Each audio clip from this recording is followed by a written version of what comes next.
सबका आपसे स्वार्थ है। और इसका सबसे बड़ी कथा गजेंद्र मोक्ष।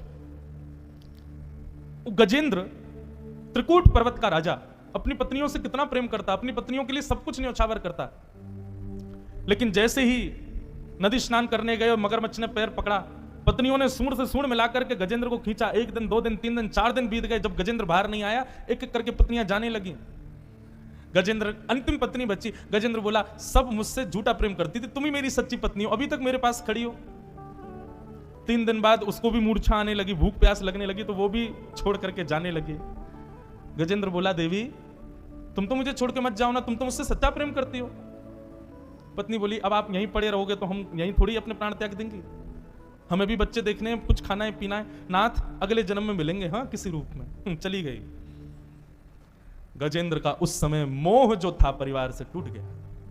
और उस समय उसको अपने पूर्व जन्म में, वो एक राजा था इंद्रद्युम्न नाम का राजा, तब उसने एक स्तुति लिखी थी, परंतु किसी दोष की वजह से वो गजेंद्र बना। आज उसने उसी स्तुति का गायन किया, वही है गजेंद्र मोक्ष स्तुति।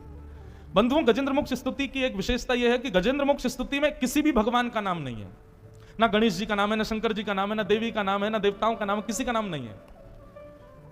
स्तुति गा रहा था जब गजेंद्र, आकाश में 33 कोटि देवता खड़े थे, सब अपने अपने आयुध लेके खड़े थे। किसी ने कहा, अरे आप लोग खड़े क्यों, जाइए ना रक्षा करने। सब बोले, नाम तो बोले पहले हमारा, तब जाएंगे। लेकिन गजेंद्र ने किसी का नाम नहीं बोला। जब किसी का नाम नहीं बोला, तब शंख चक्र गदा पद्मधारी श्रीमन नारायण अपनी शेष शैया पर बैठे गरुड़ जी को बुलाया, बोले आइए। लक्ष्मी जी बोली, कहां जा रहे हैं आप? गजेंद्र के पास। अरे देख नहीं रहे हो, 33 कोटि देवता खड़े, किसी का नाम नहीं लिया उसने आपका भी नाम नहीं लिया कि सुदर्शन चक्रधारी आइए, लक्ष्मीपति आइए, नारायण आइए, उसने आपका नाम भी नहीं लिया। कम से कम इतनी सेल्फ रिस्पेक्ट तो रखा करो कि कम आपका नाम ले तो जाओ। ठाकुर जी बोले, मेरे नाम अनेक हैं, पर हर नाम के आगे एक शब्द लगा है, क्या? नाथ। श्री नाथ, द्वारिका नाथ, बद्री नाथ, रंग नाथ। और नाथ शब्द का अर्थ क्या होता है? जो सबका है। बंधुओं, कुंती स्तुति में ही यह बात वर्णित है कि जब व्यक्ति अपने आप को अनाथ कहता है ना, तब ठाकुर जी को बड़ी पीड़ा होती है। ठाकुर जी कहते हैं, बाबड़े तूने अनाथ कहा कैसे खुद को? मैं बैठा हूं ना, मैं नाथ हूं, मैं सबका स्वामी हूं, संसार में कोई अनाथ नहीं है, मैं सबका हूं। इसलिए कभी भी अनाथ कह के ठाकुर जी के सामने मत जाना, क्योंकि ठाकुर जी को सबसे ज्यादा पीड़ा होती है जब कोई व्यक्ति अपने आप को अनाथ कहता है। जैसे ही गजेंद्र ने किसी का नाम नहीं लिया, ठाकुर जी जाने लगे। भगवान बोले, बंजर जमीन सरकार की हो जाती है। जिस जमीन की पावर अटॉर्नी नहीं होती, जिस जमीन का कोई मालिक नहीं होता, जिस जमीन का कोई स्वामी नहीं है, बंजर है, खाली पड़ी है, तो उस पर सरकार का अधिकार होता है। ऐसे ही लक्ष्मी जी, गजेंद्र की जो स्तुति है, इसमें किसी देवता का नाम नहीं है, इसलिए इस पर मेरा अधिकार है। क्योंकि भगवान के सहस्त्र नामों में एक नाम अनामी भी है, जिनका कोई नाम नहीं, वो भगवान। जैसे ही भगवान गरुड़ पर बैठ करके गजेंद्र की रक्षा करने के लिए गए, पूरी स्तुति में गजेंद्र ने कोई नाम नहीं बोला, लेकिन आकाश की ओर जैसे ही देखा, तब शंख चक्र गदा पद्मधारी श्रीमन नारायण रक्षा के लिए आ रहे थे। तुरंत नदी के कमल को अपनी सूंड से तोड़ करके तब स्तुति के अंत में कहा, नारायण खिल गुरो भगवन नमस्ते। और भगवान ने आके सुदर्शन चक्र से पहले ग्राह को मारा और हाथ पकड़ करके गजेंद्र को बाहर निकाला। तब गजेंद्र को याद आया, नाथ केवल आप मेरे हो और कोई मेरा नहीं। वही बात आज कुंती कह रही है, नाथ केवल आप हमारे हो और कोई हमारा नहीं। हमारे ब्रज के श्री कुम्भन दास जी इतने गरीब थे कि वो तिलक लगाते थे ना, तो कैसे लगाते थे? एक पात्र में जल भरते और जल में अपनी छाया देख करके तिलक लगाते थे। सोचो।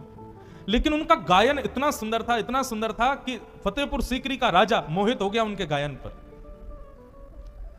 राजा ने कहा, मैं आपको आदि संपत्ति दे दूंगा, अपनी सोने चांदी हीरे जवाहरातों से आपके घर को मत दूंगा, कृपा करके आप एक बार मेरे राज दरबार में आकर के गा दीजिए।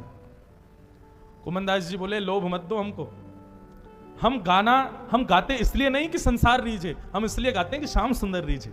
हम तुम्हारी वाहवाही सुनने के लिए नहीं गाते, हम तो उसकी वाहवाही सुनने को गाते हैं कि वो कभी वाह करे, वाह बहुत सुंदर गाया।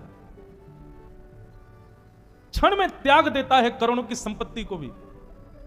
हरिराम व्यास जी, जिनका मैं चरित्र सुना रहा था, वे ही कहते हैं, कनक कूट को टिक लग तजिए भजिए कुंवर कन्हैया।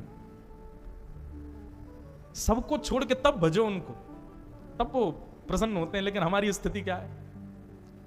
सुख संपत्ति घर आवे, कष्ट मिटे तन का, ओम जय जगदीश हरे।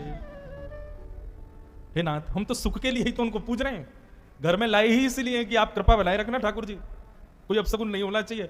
वास्तव में देखा जाए, मेरे को कान पकड़ के क्षमा मांगू, घरों में ठाकुर जी के मंदिर उनकी सेवा अर्चना के लिए थोड़ी है, रक्षा करने के लिए लाए उनको।